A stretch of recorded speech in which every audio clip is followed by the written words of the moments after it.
Bom, eu diria, no plano da justiça divina, diríamos assim, quando ele não necessita dessa informação, desse impacto, ou dessa, vamos supor assim, desse demérito, tá certo?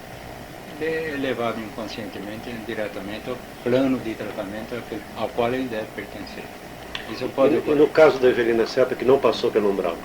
Ela devia ter méritos de um certo tipo, de ordem moral, está se vendo, que lhe permitiu isso. Porque mais tarde ela vai passar no plano, no umbral já em tarefas. Em tarefa. É. E parece que o Fantini também não passa pelo umbral. Fantini É o companheiro dela. é o companheiro... Aquele senhor mais de... também não. Também não. São pessoas boníssimas, né? Embora simplórias em alguns aspectos, mas são pessoas boas, de caráter bom. Mesmo no caso dele ter matado a outra pessoa? Porque isso ficou no consciente dele, certo? Embora não tivesse a intenção de matar. Até o fim do livro você vai verificar isso. Quer dizer, ele pode pensar que matou, mas na realidade ele não matou. Quem matou foi outro. Foi o Desidério. Bom, eu não cheguei até você não chegou lá. Tá. Outra pergunta. Eu vi que há casais também lá no plano astral, né? Claro. Como é que é o envolvimento desses casais? Eles têm ato sexual? Sim. No plano astral? Só parece, eu tentei passar essa pergunta para frente, mas nunca consegui a resposta. Parece que não tem geração no plano espiritual, mas o ato em si existe, sim, como manifestação. Tá. Vocês têm, na novela teria um personagem que seria um espírito trevoso, de muita força.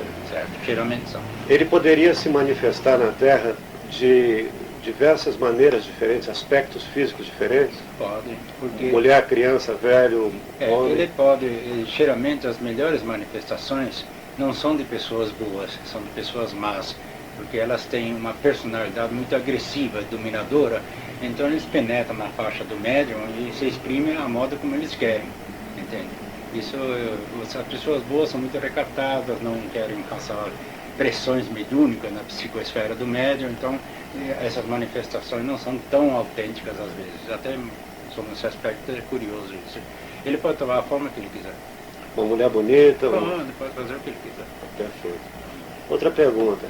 Acredita-se, muita gente acredita que a astrologia rege o destino das pessoas aqui nesse planeta. Esses planetas teriam influência nas pessoas do plano astral? As influências astrológicas inclinam, mas não obrigam. No plano astral também? Sem dúvida. E como é que se pode dizer se o espírito é de aquário, gêmeos ou peixes no plano astral? Provavelmente se ele se manifestar naquela faixa de nascimento, né? Sem dúvida. Mas lá em cima? Não, ele vai fazer referência à última encarnação. A última encarnação. Porque a personalidade dele, o nome dele só vai mudar numa próxima reencarnação.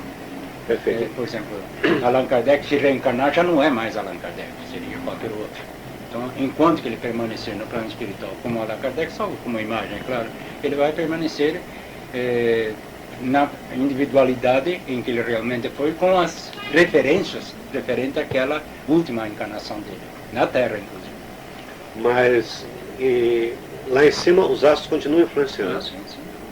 Então, isso daí faz parte de uma regulagem cósmica, né? Sem isso daí não temos equilíbrio, não temos uma porção de faixa de manifestações, inclusive compulsórias.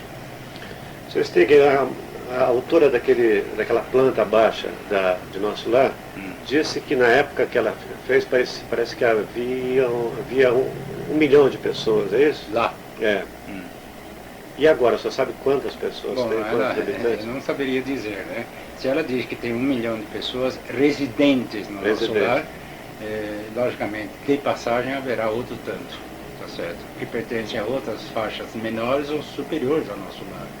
Que é o caso da senhora mãe do André Luiz, vem de um outro plano para falar com ele. Inclusive fala com ele durante o sono dele, que é muito estranho, né? Que ele no sono, ou no sonho, ou sono, melhor dizendo, se desdobra em outra forma perispiritual para falar com a mãe. Perfeito. É muito interessante sobre esse aspecto. Mas em 1940 que data o primeiro livro? O primeiro livro do Nosso Lar, sim. Agora que nós estamos em 91, são 51 anos de diferença? Eu acho... Você acha que a senhora acha que a população de entidades cresceu? Nosso lar, como residentes em atividade por longos períodos, eu diria que o nosso lar, que se situa, dizem, pouco acima do Rio de Janeiro, né, na faixa, já deve estar chegando aqui em São Paulo. São Paulo é muito maior que o Rio. É, exato. É de se presumir que a população seja maior que a do Rio. Acredito que sim. Penso que sim. Aqui há o Emmanuel explica num livro dele, que agora não me recordo, pode ser A Caminho da Luz, que no plano espiritual nós temos 27 bilhões de pessoas, em rodízio mais ou menos próximo a 6, 7 bilhões que teria aqui na Terra fazendo esse. Mas a maioria está no plano espiritual, tá certo? A respeito da pessoa que está por desencarnar ou acabou de desencarnar, ela tem uma visão rápida da vida pregressa na Terra. Como é que é isso? Consta na tradição, não diria nem espírita, religiosa, que existe essa regressão visual da mente em relação à existência dele, aquela que está sendo encerrada. Estaria passando pelos clichês mentais, as imagens mais importantes da vida dele, tá certo? Como uma espécie de, talvez até de motivação ou de arrependimento de alguma coisa, entende? E dizem que existe isso é tradição. Mas eu tenho verificado em leituras que nem sempre isso ocorre, porque não há o tempo para isso, considerando as mortes violentas e outros tipos de morte, né? Perfeito. Bom, conversando com Chico Xavier, a gente, sendo um bom ouvinte e não o interrompendo, você acaba escutando histórias que nos dá uma noção de acontecimentos que reformam o íntimo das pessoas, né? Ou de situações sociais ou econômicas das pessoas em si, do país até. Uma vez ele comentou de passagem que ele sabia que existia mais de 20 milhões de franceses reencarnados no Brasil. Eu perguntei para ele, mas onde estariam localizados esses tais franceses? Embora o sentimento popular nosso se motiva muito quando fala ou da França ou sobre o hino francês, né? O brasileiro geralmente vibra um pouco, parece que tem uma conexão de vidas passadas, geralmente com esse período, né? Ou com a França. Tanto quanto com o Egito, onde a gente sente que há alguma coisa dentro da gente naquela faixa de existência. Embora isso não seja, talvez seja não o principal, porque nós já vivemos em vários países, em várias situações econômicas e sociais, inclusive físicas, né? Mulher, homem, assim por diante, que isso daí, o espírito tem funções, né? Mas ele, nesse particular, não se identifica só pelo sexo, né, em si mesmo. Bom, mas eu passei a pergunta para ele e ele diz o seguinte, que os nobres franceses do século XVII, XVIII, até anteriores, até uma parte do século XIX, eram grandes devedores na área do trabalho, educação, família, onde eles teriam que reaprender esses valores ou quitar o uso e abuso por terem sobrevivido à custa do esforço alheio. A nobreza francesa, principalmente, tem mais ou menos 40 anos de salão, de fofoca, de vagabundagem, né?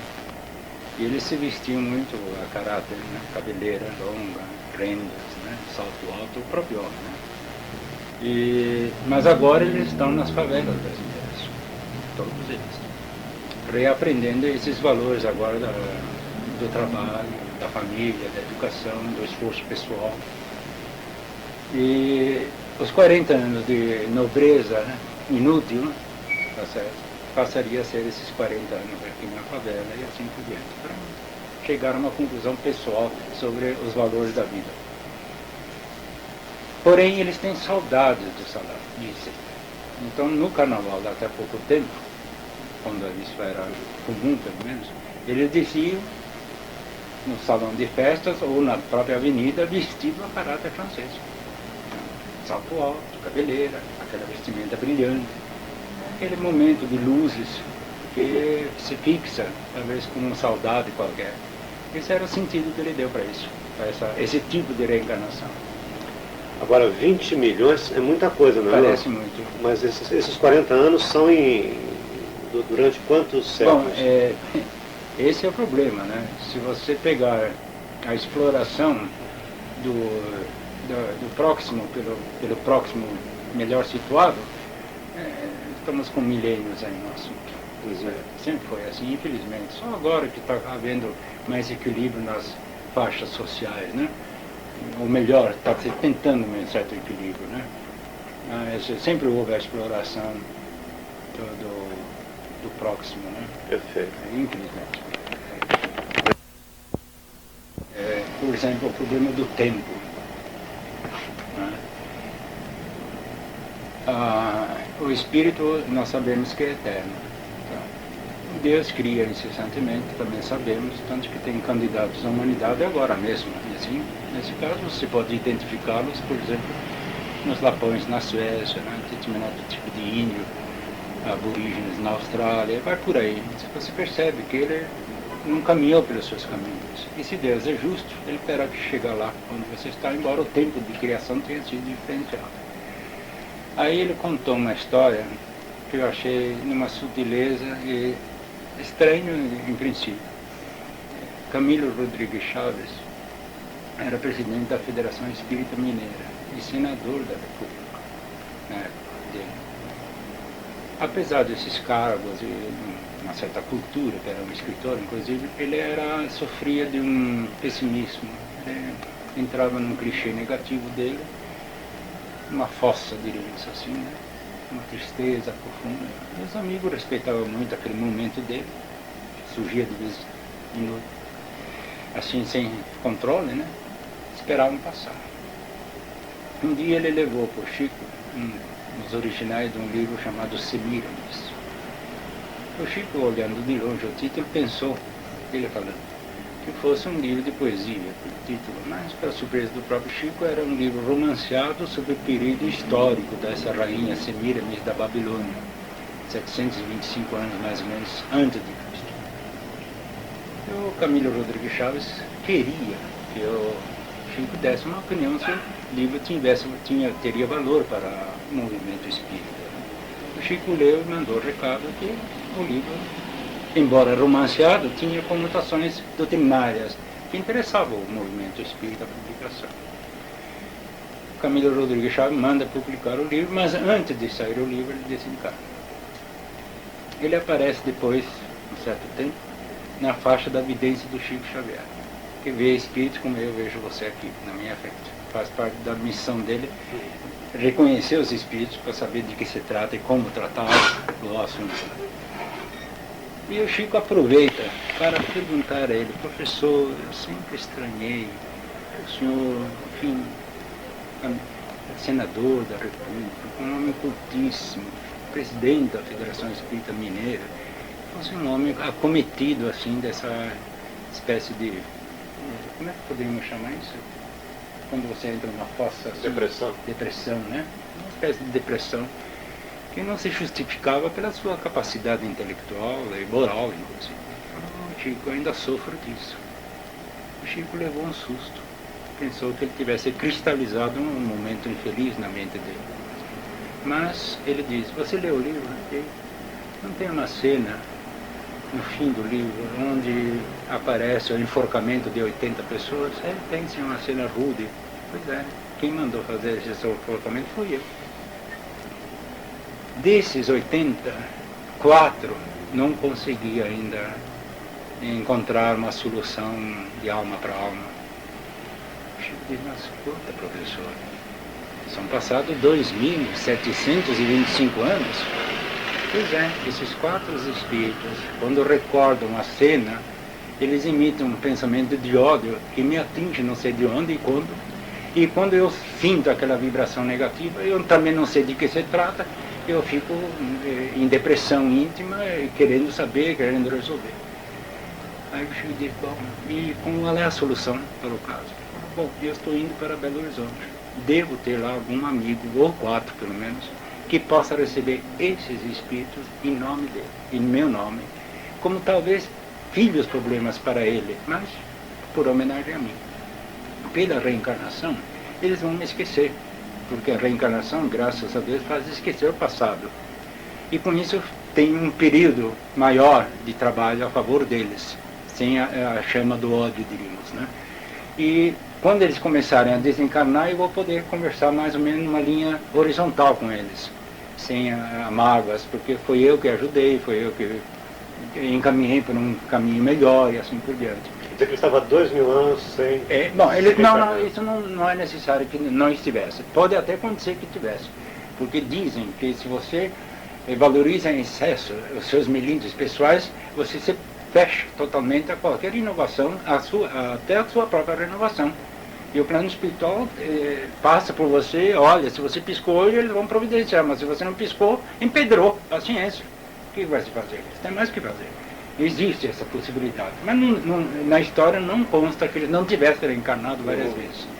Mas essa é uma história, inclusive, para você colocar o problema do tratamento espiritual, que não é tão simples, porque às vezes você pode enfrentar o problema de um cliente com um processo desse, em que você tenta ajudar, mas não consegue ajudar, porque ele não conseguiu ainda enfrentar o seu próprio problema, que não pode ser resolvido pelas sessões, embora eu esclareça muito.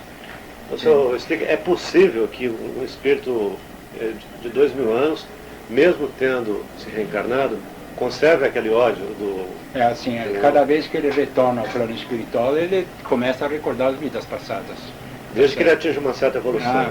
Nem sempre, porque aí que está, dizem que a pessoa evoluída é que recorda, mas não é isso, não é bem essa, não é bem essa ideia, não. Todos recordam conforme seu próprio interesse em viver naquela situação. Então, existem espíritos no plano espiritual vivendo a moda egípcia, porque eles preferem aquela situação. Ora, se ele está vivendo no ano 1991 a moda egípcia, é porque o espírito dele está retornando à faixa do tempo. Ele se situa nessa faixa. A mente dele se localiza lá, embora esteja aqui. O que acontece muitas vezes em sessão espírita? Você recebe um espírito que está embaixo de um ônibus, mas a mente dele está embaixo do ônibus, embora ele esteja no médio. Percebe? Até você colocar isso em ordem, tá? Há um jogo. Já que a gente está falando sobre isso, que tal se eu falar alguma coisa sobre desobsessão? Bom, existe uma outra história sobre desobsessão que talvez valha a pena depois você situar isso a seu modo. Obsessão seria pessoas com algum direito adquirido pela sua própria nação de justiça pessoal, agredindo uma pessoa que a tenha feito algum mal, tá certo? Em que o perdão não comparece. O mérito, o demérito da situação, isso é difícil de situar. E esses espíritos são contrários à felicidade das pessoas, porque acham que elas não têm direito à felicidade por terem destruído a dele. Essa é a primeira faixa de prováveis obsessões. A maldade humana cria muito espíritos vingativos. Os assassinatos e outras coisas mais, roubo, tá certo? Casamentos frustrados, tudo isso, esses espíritos comparecem no plano espiritual com a noção do prejuízo e querem que a pessoa seja cobrada disso. O Arigó uma vez me mandou ficar numa sala junto com outra médium, e era uma médium muito autêntica, né? Chamava os espíritos e dizia assim: você aí que se suicidou, vem pra cá, quer se suicidar, perdão. Não é você que quer, quem quer se suicidar, quem quer que você se suicida é um seu tio que está sem companhia no plano espiritual e vai por aí. Cenas rápidas, mas estranhas. Bom, na história da obsessão, você enfrenta o problema de você receber o espírito, tentar esclarecê-lo, não expulsá-lo, porque essa autoridade ninguém tem. Quem tiver isso simplesmente vai tornar o espírito mais raivoso ainda, porque tão logo ele sai da sessão, ele vai agredir lá fora de novo. Ele foi expulso de algum lugar, mas está lá esperando, né? Então, ou você esclarece ou então deixa para lá. Entende? Então, na sessão de desobsessão ocorre o esclarecimento, uma tentativa de colocar as coisas em termos de que ele entenda que o perdão, o esquecimento, o amor, a prestação de serviço ao próximo pode cobrir esses problemas que ele sente em relação àquela pessoa, que aquela pessoa também está querendo melhorar, e vai por aí. Então, são várias situações, às vezes, difíceis. Mas o Chico contou uma história, e contou no salão, todo mundo poderia vir, então posso falar também, porque não haveria segredo, de que uma pessoa que vendia casimiras, era no interior, viajava no interior, vendia Casimiro, depois fazia prestações mensais, depois ia cobrar essas Casimiras. A uma certa altura, o cliente dizia, eu já paguei. Não, mas não consta na ficha. Ah, o senhor está me dizendo que eu não paguei, e saiu uma discussão, provavelmente até com perda da prestação.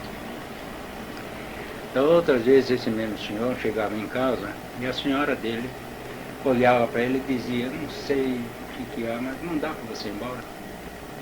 E assim os filhos também. E por estranho que pareça, ele não reagia. Porque qualquer um de nós, em termos de não consciência de valores, diria, vai plantar batata. Mas ele não, ficava quietinho, pegava a mala, saía e ia embora. E assim passaram-se 25 anos. Um dia ele foi, em vez de, quando ele viajava lá pela cidade do interior, ele ia no centro espíritas, que ele gostava muito. Ele chegou no centro espírita, onde ele era conhecido, e a senhora disse, oh, que beleza, você está aí, dirige a sessão para mim, porque minha mãe está muito doente, eu tenho que atendê-la. Foi bom você chegar. Eu falei, mas a senhora acha que eu posso dirigir? Ah, que isso, você conhece muito bem a doutrina, pode dirigir sim. Aí ele aceitou a incumbência, mas, para surpresa dele, que também não ocorre normalmente numa sessão, a não ser casos excepcionais, os 6 médiuns incorporaram de uma vez só e levantaram. E um dos principais passou a agressão, tentando agredi-lo. E verbalmente xingava ele de ladrão e estuprador. Ele falou, não é possível, eu nunca fiz isso na vida. Não cabe essa pecha em cima de mim, mas de jeito nenhum. Não, seu desgraçado, eu xingava ele desse modo mesmo. Ele percebeu que o espírito localizou ele reencarnado. Falei, bom, mas peraí, se eu lhe dei um prejuízo material por roubo, o senhor há de convir que eu, na minha profissão, eu perco muito dinheiro. Certo? Não é uma maneira que a lei providenciou para que eu pagasse, resgatasse, então aquilo que eu devo nesse plano de atitude que eu tomei contra o senhor. Não me interessa o que acontece, eu quero o meu, seu desgraçado, você não merece viver, eu quero te agredir e matar e assim por diante. Mesmo porque, aí ele usou uma frase forte, o senhor magoou minha família. Eu lhe pedi para não magoar. Aí ele vira, bom, mas o senhor há de convir, que eu sofro muito com a minha família. Eu chego em casa, às vezes, quase sempre, eu tenho 2 filhos, um psicólogo e um engenheiro. E minha senhora, de repente, eles pedem para eu sair de casa, sem nenhum motivo. Eu não sei o que é, e também não discuto, eu saio de casa. Isso muitas vezes. Não é uma forma de me tirar o prazer da família, já que eu magoei a sua, estou pagando por aí. Não há necessidade de você me cobrar mais o meu sofrimento, além de, não, porque eu pedi para você não me magoar, não magoar minha família, você não merece, viu? Eu é que atuo na sua família para te expulsar de casa, porque você não merece ter uma casa. Aí ele fez uma atitude que raramente a gente tomaria, tá certo? A não ser que estivesse nessa situação dele. De sentir os valores em jogo. Ele ajoelhou ao pé do dito espírito incorporado no médium. E tinha chovido. Meus pés estavam todos lameados dos médiuns, né? Uhum. E ele foi lá e beijou um por um. Vocês têm que me perdoar. Uma cena muito emotiva, né? Perdão, eu peço. Aí o espírito principal, que estava falando em nome dos outros, diz, oh, você me perdoa. Você que tem que me perdoar. Eu nunca vi você com tamanha beleza, uma luz te ilumina, entendeu? Eu que me sinto envergonhado por estar fazendo o que eu fiz para você. E se retira, os 6 de uma vez. Ele, suando em bicas, deixa a chave, pega a maleta, pega o trem e vai embora para casa, mas a curva da estrada, a mulher e os 2 filhos, esperando na porta. Fala, meu Deus, agora nem entrar em casa vou poder. Mas para surpresa deles, avançam. Jacques, que saudades que nós temos de você. 25 anos. Então nós não podemos pretender numa sessão espírita, na doutrinação, ou de doutrina espírita, arrumar os problemas das pessoas. Nós podemos abrir as portas para as soluções. Mas esperar o resultado, pode acontecer que você esteja tratando um caso desse. Tá certo? Que acha que uma sessão tem que resolver o problema. Então há muitas sutilezas em que você faz o melhor possível, mas deixa o resultado para os acontecimentos verdadeiros, né? Percebe? Ele, a pessoa é a unidade provecta. Ele desencanou na casa dele e resolveu ficar na casa dele, sentado na cadeira de balanço, olhando o mundo, tá certo, passando. Acontece que o campo energético dele, embora no plano espiritual, chupava as energias das pessoas que frequentavam a casa, os filhos. Eles ficavam doentes, porque a sustentação dele vinha através da alimentação magnética humana que estava fixado na casa onde ele estava. Trazido para a sessão, embora ele permanecesse mentalmente na cadeira de balanço. Mas ele estava no plano espiritual. Ele já estava no plano espiritual. Mentalmente ele estava na cadeira de balanço. Na cadeira de balanço. Aí ele entra sentado na cadeira de balanço, mentalmente, embora esteja situado lá. O plano espiritual tenta convencê-lo de que é melhor ele deixar esse lugar para ir para o plano espiritual. Essa é a conversação. Quando ele sai do médium, aí vem uma equipe e tenta com amor, é claro, com carinho, colocá-lo na situação em que o plano espiritual se torna visível para ele, porque até agora não estava visível. Compreendeu? É como se ele entrasse num túnel, deixasse a Terra e fosse abrir no outro lado uma luz espiritual para ele. Aí ele se modificou. Então existem organizações para isso. Tá certo? Agora, nas sessões ditas doutrinárias, não há violência da vontade, tá certo? Porque não adianta você violentar a vontade de um espírito, porque ele vai retornar ao local. Entende? Ele tem que ser convencido de que isso é melhor para ele. Durante as sessões de obsessão, o local fica protegido por uma corrente de... tem várias correntes. De índios, né?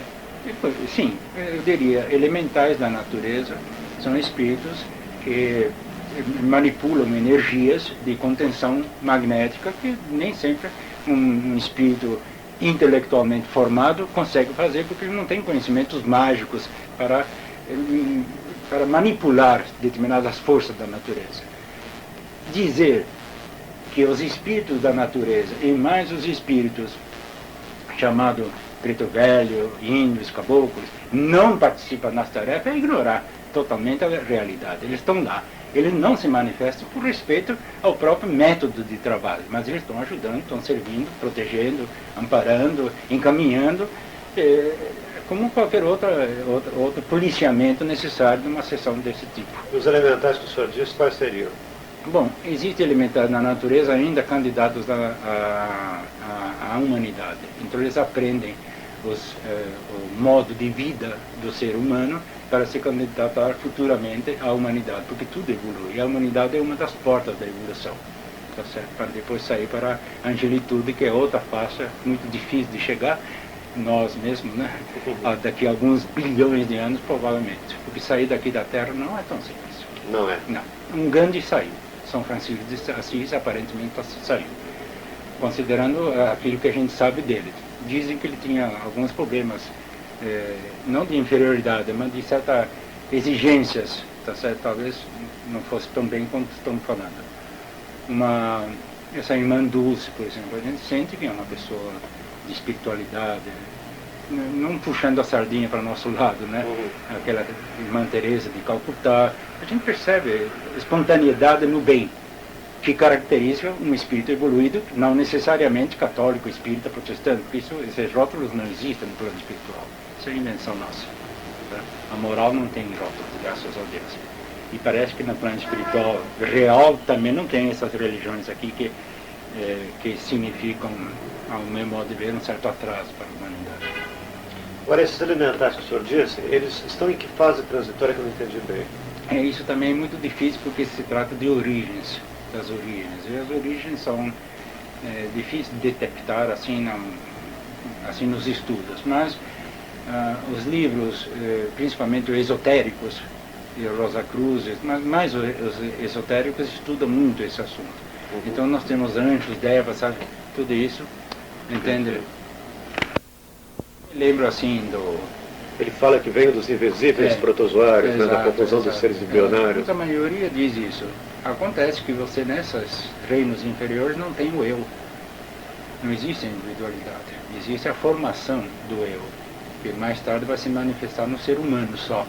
Até lá a ideia é fragmentada. Se você analisar o animal, o cachorro de 20 mil anos igual ao cachorro de agora. porque ele não consegue ligar uma ideia com a outra. Se ele não consegue ligar uma ideia com a outra, ele não tem ideia de progresso. Ele tem inteligência e tem instintos, mas não tem a noção de progresso. E o que caracteriza o ser humano é a noção de progresso. Percebe? Agora, existe uma escala lógica de evolução? Existe. Mineral para... Ah, sim, existe. Mineral, vegetal, animal e humanal. E quando Deus está criando, ele cria em forma de... Não, ele utiliza as formas inferiores para uma criação superior. Tanto que você tem unhas, tá certo? E cascos, cabelos, né? Algas marinhas fazem parte do sistema nervoso, tá certo? E vai por aí. Todo o sistema químico e físico do universo está dentro de você, tá certo? Você utiliza essas formas inferiores para a formação do perispírito e do corpo físico. Embora o seu espírito agora vai se incorporar nisso como centelha divina criada à imagem de Deus, que é um outro assunto muito complexo, mas vale a pena citar. Mas quando ele emite a chama de criação, ele cria o mineral, é isso? Sim, ele cria os elementos pelos quais vai constituir o ser humano. Depois de bilhões de anos. De bilhões de anos. Tanto que Emmanuel usa uma expressão muito sutil e que vale a pena pensar nisso. Nós temos bilhões de anos na área do instinto e da inteligência, mas 40 mil anos na área do discernimento. E o discernimento deu a razão deu a causa e efeito, ação e reação, consequência e reparação. Perfeito. Sempre nós percebemos que estamos sendo induzidos por um espírito obsidiante, no caso, porque ele nos coloca em situações sinistras e estranhas a gosto dele, por uma sintonia nossa, débitos e créditos que não se sabe como é que funciona, ou por preferências pessoais, seja em qualquer área de comportamento humano. E de repente você vê pessoas aparentemente equilibradas há pouco tempo, totalmente desequilibradas no sentido de ser, entende? Tanto na vestimenta como no modo de falar, gesticular e exigir.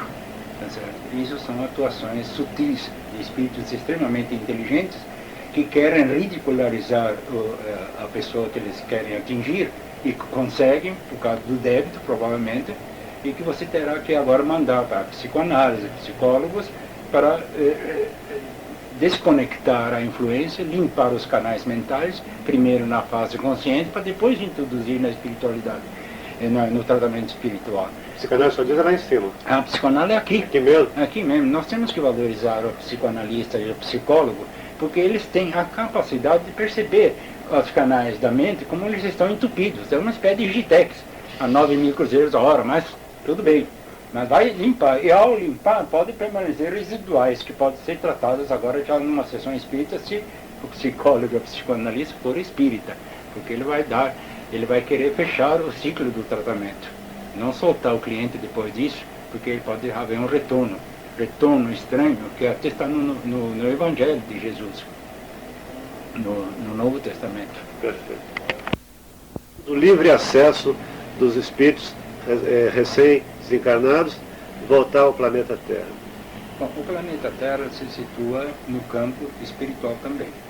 Então, não há uma distinção entre plano espiritual e planeta Terra. Ela é, inclusive, interpenetrável por diversas faixas de vibração. Nesse mesmo instante que nós estamos aqui, estão espíritos aqui, ao mesmo tempo estão espíritos passando por aqui sem nos ver, porque o problema está na dimensão vibracional em que ele se situa, embora no mesmo espaço e tempo em que nós estamos.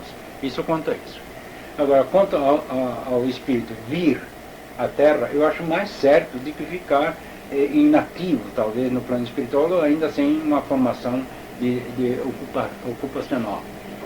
Como ele deve ter deixado problema na Terra, ele quer ajudar.